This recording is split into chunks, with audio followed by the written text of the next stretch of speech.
So, what's up, people, and welcome to the Chapter 85 discussion of Kaiju 8号, or Kaiju number 8. So, Chapter 85 came out a few days ago, and as always, I will leave a link to this chapter that's currently being shown on the publisher's official website, Manga Plus, for free to the North American audience. So, if you're interested, we'll go take a look at it before they pull this chapter back. Okay, so Chapter 85. Chapter 85 was this chapter that really made me go, ho ho ho ho ho, while I was reading it. And as much as that is very cringeworthy and stupid, it really made me do that throughout that entire chapter. Beginning with the very cover of that chapter, where you get this really adorable picture of Monster 15. Yes, Monster 15 in an adorable manner. Ho, ho, ho, ho, ho. Yeah.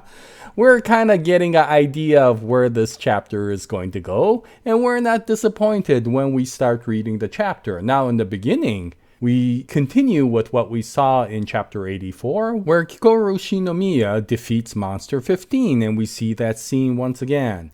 However, in this chapter, we see that Kikoru is once again going into a psychic link, and in the beginning, she thinks that she is under another psychic attack.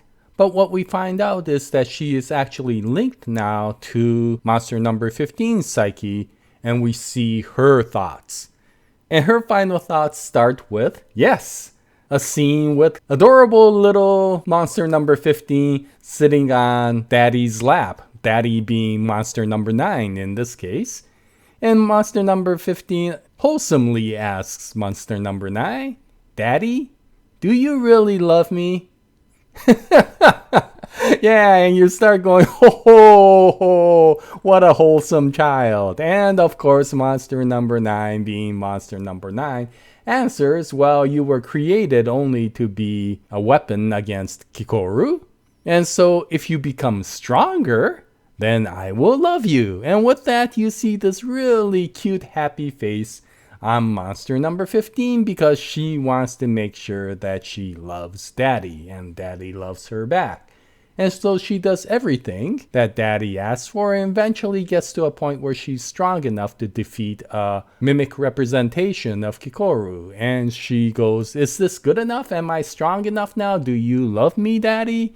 And of course, Daddy being Monster number 9 once again says, if you don't improve on your psychic abilities, then I won't be able to love you. But if you do, then of course I'll be able to love you. In which case, of course, Monster number 15 once again has this desire to make sure that their father-daughter relationship is extremely positive, and she loves Daddy so much that she goes out and obtains the power of psychic control.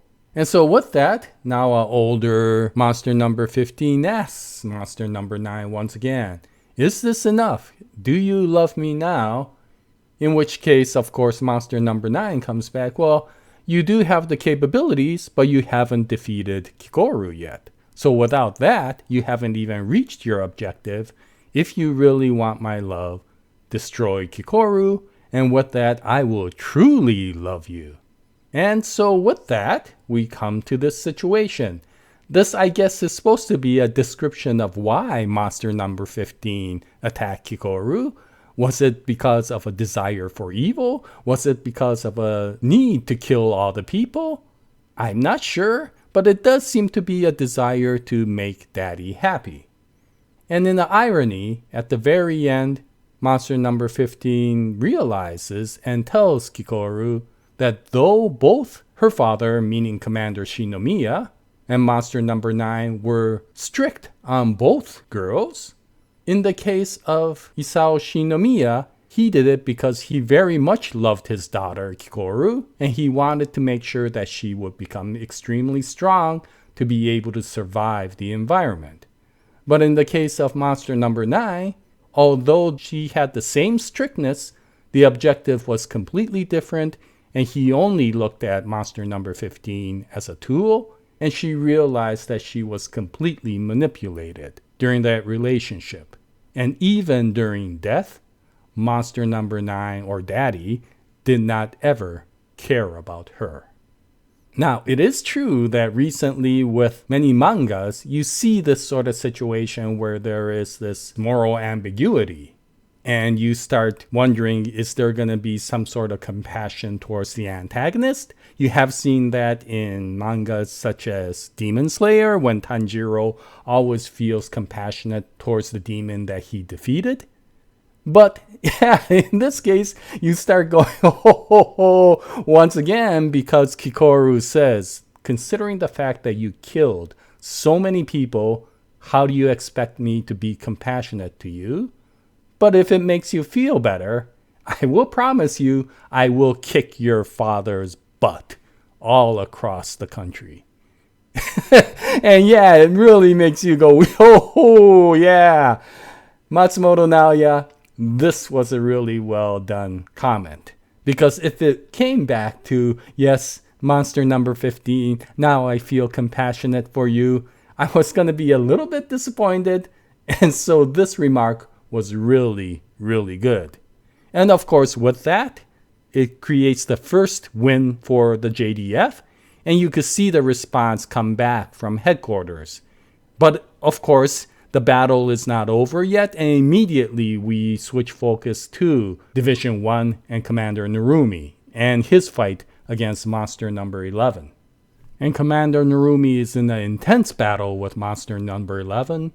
But with Kikoru's victory, she turns her attention to Narumi and goes, hey, stupid master, show me what you got.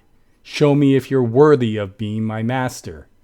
To which, of course, Narumi can't ignore this taunt and replies back, hey, don't get cocky.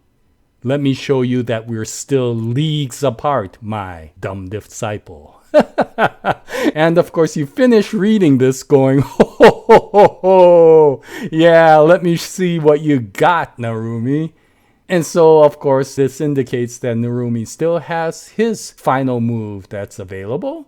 So, of course, this implies that chapter 86 will cover Narumi. But this was a very interesting chapter in that it kind of made you chuckle during this entire time due to the various interesting comments that actually came out. Matsumoto Naoya does a really nice job in executing the story. It may not be the most unique story that I have ever read. It may not be the most deep story that I have ever read. But it is really well done, and it does make you want to continue to read on. And so it'll be interesting to see what happens in chapter 86. And once that comes out, I'll bring out another video. But this is the chapter 85 discussion for Kaiju 8 号 or Kaiju number 8. If you read it, what'd you think about it? Any comments will be greatly appreciated. And until the next chapter, happy manga reading. And as always, Jaya, nice day, everyone.